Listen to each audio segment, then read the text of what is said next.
के महीना मनवा मुस्काए, कांवर उठा के देवघर जाए। भोले बाबा सुन लार जिया हमार, भक्ति में रंगा दे सगरो संसार।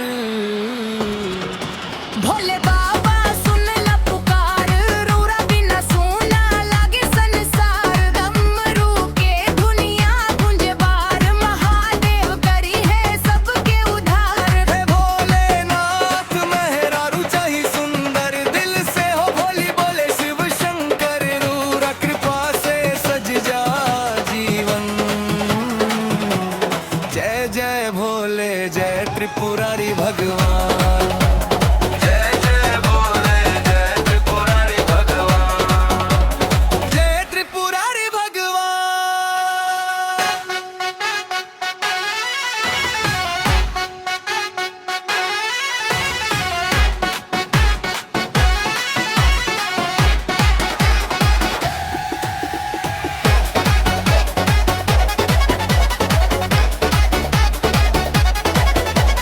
गंगा जल चढ़ाइब बेला पत्र धराइब, रोज रोज रहुरा नाम जपाइब।